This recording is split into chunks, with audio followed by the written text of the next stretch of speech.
بسم اللہ الرحمن الرحیم۔ عزیز طلباء و طالبات، اس ماڈیول میں ہم اسباب منع صرف کے کچھ مزید اسباب سٹڈی کریں گے۔ ان اسباب میں سے پہلا سبب ہے اجمہ۔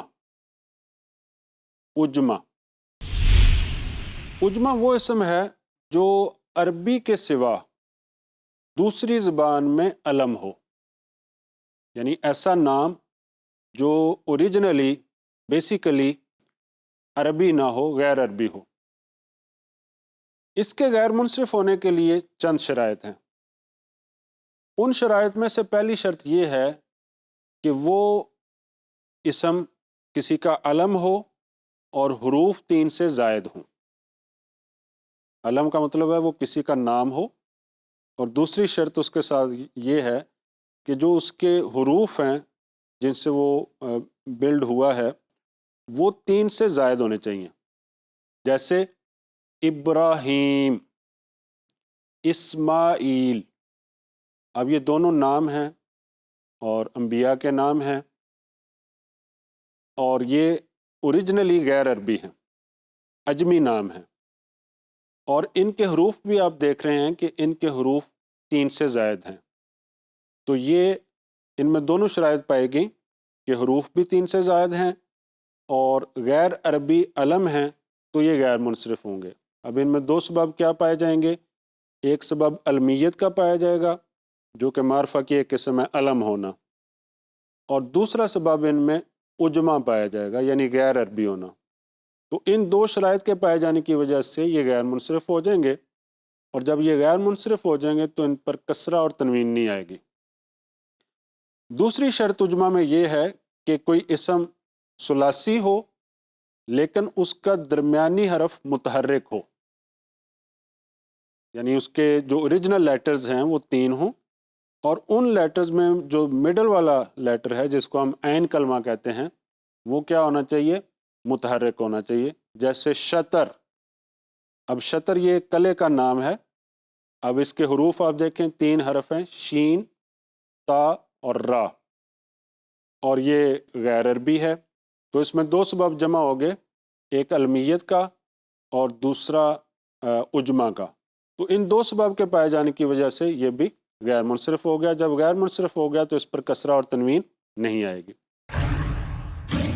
اسی طرح اگر کوئی اسم جو ہے وہ ثلاثی ہو اور مذکر کا علم ہو لیکن درمیانی حرف اس کا ساکن ہو، بھلے وہ عجمی نام ہو لیکن درمیانی حرف اس کا ساکن ہو، تو اس کو منصرف پڑھا جاتا ہے، جیسے لوطن اور نوحن۔ اب یہ 2 انبیاء کے نام ہیں اور آپ دیکھ رہے ہیں کہ یہ 3 حرفی ہیں اور ان کا جو مڈل لیٹر ہے وہ ساکن ہے، تو اس لیے باوجود اس کے کہ یہ علم ہیں اور غیر عربی ہیں، اس کے باوجود ان کو ہم منصرف پڑھتے ہیں۔ اس کی ریزن کیا ہے؟ کہ ان کا درمیانی حرف ساکن ہے۔ اور نمبر نیکسٹ شرط یہ ہے کہ اگر کوئی اسم یعنی عجمی اسم ثلاثی ہو، عجمی ہو، مؤنث کا علم ہو اور درمیانی حرف ساکن ہو تو اسے غیر منصرف پڑھنا واجب ہے۔ اور یہ یاد رکھیں کہ عربک گرامر میں جب واجب کا کلمہ آئے گا تو اس کا مطلب ہے کہ ایسا کرنا کمپلسری ہے۔ اگر آپ ایسا نہیں کریں گے تو یہ گرامیٹیکلی آپ کا جو چیز ہے وہ غلط ہو جائے گی، جیسے ماہو اور جورو۔ تو یہ آپ دیکھ رہے ہیں کہ 3 حرف ہیں اور ان کا درمیانی حرف جو ہے وہ ساکن ہے، یہ مؤنث کے علم ہیں، پانی کے نام ہیں، تو ان کو غیر منصرف پڑھنا واجب ہے۔ تو ان تمام میں ایک سبب علمیت ہے، نام ہونا، اور دوسرا سبب کیا ہے؟ اجمہ۔ اسی طرح منع صرف کے اسباب میں سے ایک سبب ہے ترکیب۔ ترکیب کا لفظی مطلب تو ہے جوڑنا، ملانا، لیکن یہاں ترکیب سے کیا مراد ہے؟ کہ وہ 2 کلمات جو اضافت اور اسناد کے بغیر مرکب ہو کر علم بن جائے۔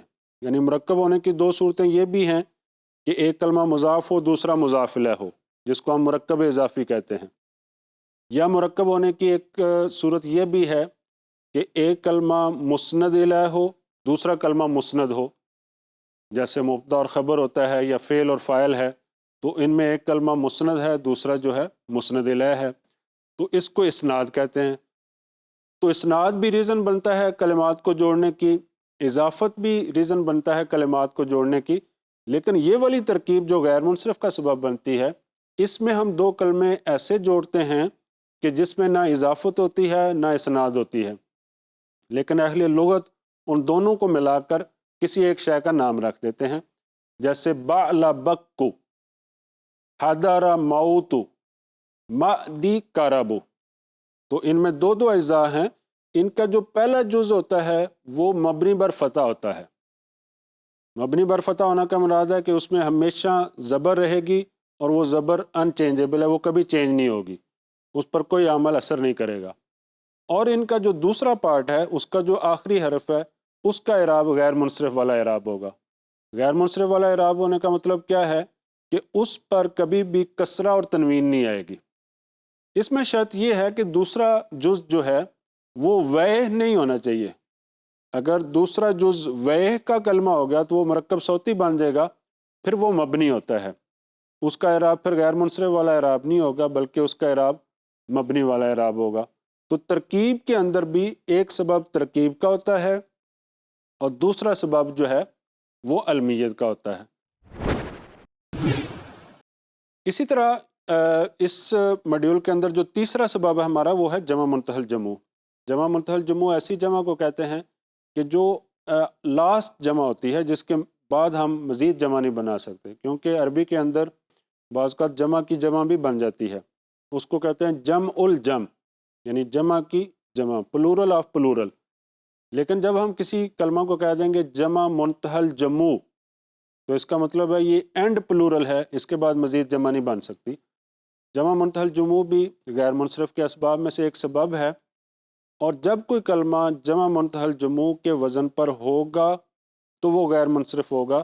اس میں آپ کو دوسرا سبب ڈھونڈنے کی بھی ضرورت نہیں ہے، گویا جمع منتہی الجموع یہ تانیث بالالف کی طرح ہے۔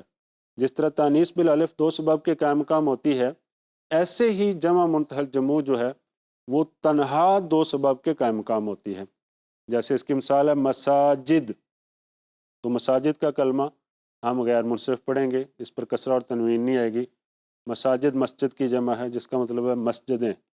اسی طرح مصابیح مصباح کی جمع ہے، جس کا مطلب ہے چراغ، تو یہ بھی جمع منتہی الجموع کا وزن ہے، یہ بھی غیر منصرف ہے، اس پر کسرہ اور تنوین نہیں پڑھیں گے۔